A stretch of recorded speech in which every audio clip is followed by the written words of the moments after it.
warahmatullahi wabarakatuh. Salam untuk para akademisi, dosen, guru, mahasiswa, peserta didik dimanapun Anda berada. Nah, di video kali ini saya ingin membandingkan 3 aplikasi video conference. Di antaranya ada Zoom, Lars, dan Google Hangout Meet. Masih banyak video conference yang lainnya, dan pertimbangan pada video ini bisa Anda gunakan pada video yang lainnya. Hal ini berdasarkan pertanyaan dari rekan-rekan bahwa video conference ini ada pertimbangan saat kita memutuskan untuk memilihnya. Dan di antaranya pertimbangan untuk memilih sebuah aplikasi itu adalah kuota data yang dihabiskan, kemudahan akses, dan jumlah peserta. Baik, pertimbangan-pertimbangan yang berikut ini bisa Anda gunakan juga pada aplikasi video conference-nya yang lain yang tidak disebutkan di sini, seperti ada yang Skype dan lain sebagainya. Nah, tentang kuota data, ini berkaitan dengan kualitas video yang dihasilkan. Ada kualitas video, ya kita bahas sekilas tentang kualitas video yang nantinya akan mempengaruhi pemilihan aplikasi yang tepat menurut kita sebagai kualitas yang terbaik sesuai dengan kuota yang kita miliki. Untuk kualitas standar akan digunakan pixel 320 dikali 240 pixel, dan yang standar juga ini ada yang standar yang lebih tinggi 640 kali 480 pixel. Ini berkaitan dengan bagaimana kehalusan gambar yang kita terima. Kemudian untuk yang high definition, pixelnya lebih rapat yaitu 1200 kali 80 kali 720 pixel, dan ada juga yang full high definition yaitu 1920 dikali 1080 pixel. Nah, kualitas video yang lainnya yang tentunya bukan pada video conference, ini berkaitan dengan video yang pada film ya, yang kita tonton itu ada yang 2K, 4K dan 8K atau 4K ya, saya gunakan bahasa Indonesia saja. 2K, 4K, 8K. 2K itu pixelnya adalah 2500 ke 60 dikali 1440. Kemudian yang 4K 3840 dikali 2160, dan 8K 706. Kemudian yang 8K 7680 dikali 4320.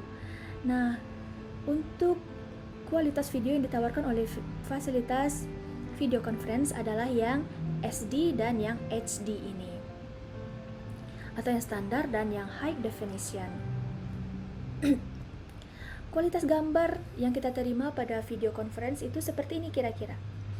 Ya, untuk yang low quality, pixelnya masih terlihat, gambarnya kotak-kotak.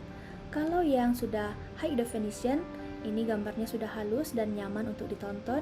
Dan ini juga yang untuk video dengan kualitas 2K, 4K, dan 8K. Nah, kualitas video tadi berkaitan dengan pemakaian data per jam atau kuota yang kita habiskan per jam, atau dalam pembelajaran biasanya kan kita mengajar dalam 1 jam atau beberapa jam, kita patok dalam 1 jam data. Untuk tipe video conference yang standar ya, yang 480 atau yang di bawahnya, ini diambil nilai yang biasanya dihabiskan yaitu 2,5 megabit per second. Bit itu adalah satu satuan sinyal yang diproses oleh komputer. Dan kumpulan 8 bit itu adalah 1 byte. Sebagai kuota yang kita beli itu dalam satuan byte. Misalnya kita membeli kuota 30 GB ya. Maka untuk standar 480 ini 2,5 megabit per second dibagi 8 hasilnya 0,31 megabyte per detik ya. Jadi per detiknya kita akan menghabiskan kuota data kita 0,31 megabyte. Per menitnya dikalikan 60, 18,75 megabyte, dan per jamnya 1 giga lebih ya. 1 giga itu 1024 megabyte. Berikutnya kalau kualitasnya kita tinggikan menjadi high definition 720 pixel, maka video bitrate-nya adalah 5 megabit per second dibagi 8 menjadi per detiknya kita memakai kuota 0,63 megabyte. per menitnya 37 MB dan per jamnya 2 GB lebih.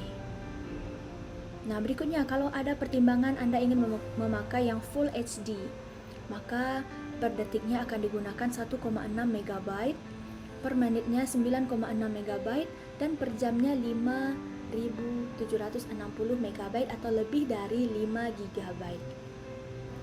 Nah, tentunya semua aplikasi video conference mempunyai tambahan atau di dalam sebuah aplikasinya itu ada compressing sehingga data yang dihabiskan atau bitrate-nya tidak setinggi ini tentunya ya.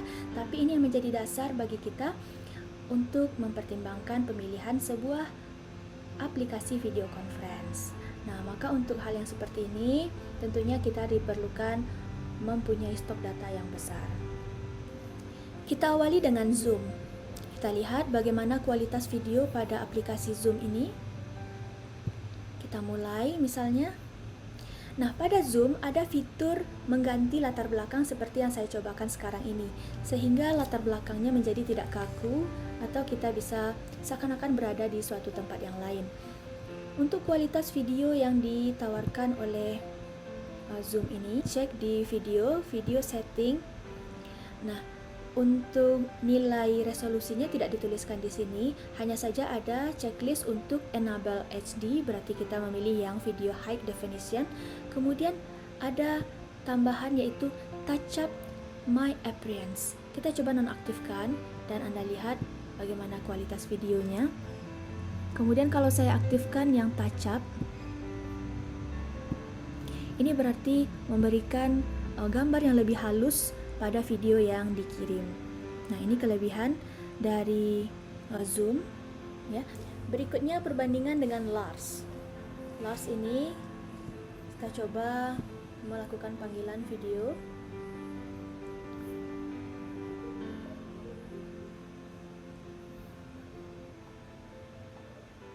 Tunggu sejenak.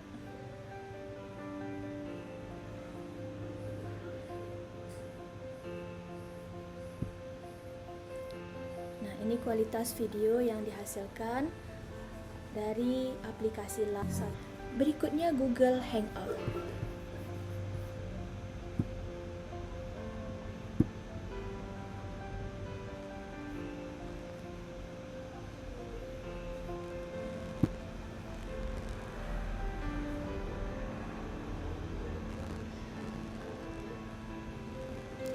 Pada Google Hangout, tidak ada fasilitas untuk mengganti latar belakang seperti pada Zoom tadi, dan kita lihat berapa ukuran video yang ditawarkan. Nah, ini videonya adalah berdefinisi standar 360 pixel dan juga ada yang high definition.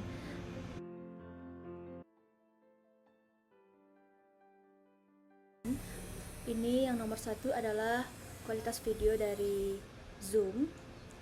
Yang kedua ini adalah Lars. Dan yang ketiga ini adalah Google Hangout. Pertimbangan berikutnya kemudahan akses dan jumlah peserta. Kita gabungkan pembahasannya. Untuk Zoom, pesertanya bisa sampai 100 peserta dan sudah digunakan lebih dari 10 juta pengguna karena ada fitur touch up appearance dan penggantian latar belakangnya. Mungkin ini yang membuat Zoom menjadi lebih menarik bagi pengguna. Berikutnya kemudahan untuk bergabung ke dalam meeting, itu cukup dengan menggunakan link saja. Nah, Zoom ini menawarkan fitur gratisnya itu untuk 40 menit. Nah, jadi kalau lebih berarti Anda ulang saja meetingnya lagi untuk menikmati fitur gratis atau dibayar lisensinya. Berikutnya untuk Lars. Lars ini juga 100 pesertanya dan dalam masa pandemi corona untuk saat sekarang ini di Asia Tenggara, Lars memberikan kebebasan akses ya, gratis untuk Asia Tenggara seperti Singapura, Filipina, Indonesia, Thailand dan Singapura. Ada fitur lain yang ditawarkan oleh Lars yaitu seperti Messenger, dan yang unggulnya itu adalah online dan edit doc dan sheet ya. Jadi kita bisa mengadakan edit dokumen dan Excel secara langsung dari aplikasi ini saja. Jadi sambil diskusi bisa sambil mengedit data. Ini kelebihan dari Lars. Lars dan Google Hangout menawarkan cloud ya, cloud storage. Pada Lars ini ada cloud storage-nya 200 GB. Serta ada fitur absensi juga.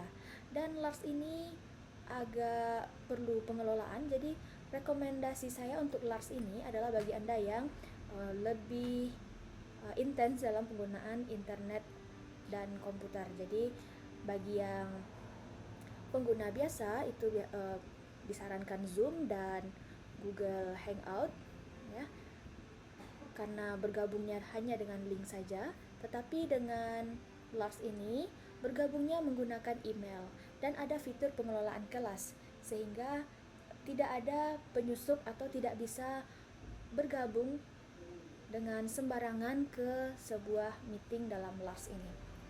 Oke, untuk Google Hangout Meet bisa menggabungkan 250 peserta. Jadi Google menawarkan fasilitas yang bisa dipakai lebih banyak peserta rapatnya. Kemudian gratis dalam masa pandemi corona seperti saat sekarang ini. Ya, biasanya Google memberikan tarif. Berikutnya ada fitur subtitle yang bisa digunakan untuk subtitle bahasa Inggris ya tentunya. Nah, Google Hangout Meet ini cukup bergabung dengan link dan tanpa batas waktu.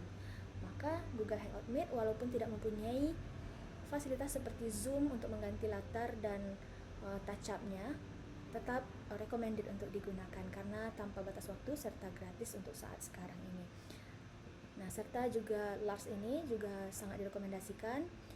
Namun ini direkomendasikan bagi Anda yang lebih intens dalam penggunaan komputer, karena di sini ada fitur bergabung dengan email, pengelolaan kelas, absensi, dan ini lebih lengkap fiturnya serta membutuhkan keterampilan tertentu atau di sini saya katakan Lars ini bagus, hanya saja memerlukan pengelolaan lebih lanjut dalam menggunakannya.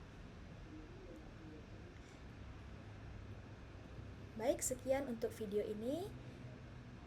Selamat mempertimbangkan mana yang terbaik untuk Anda, dan saya tutup dengan Assalamualaikum warahmatullahi wabarakatuh.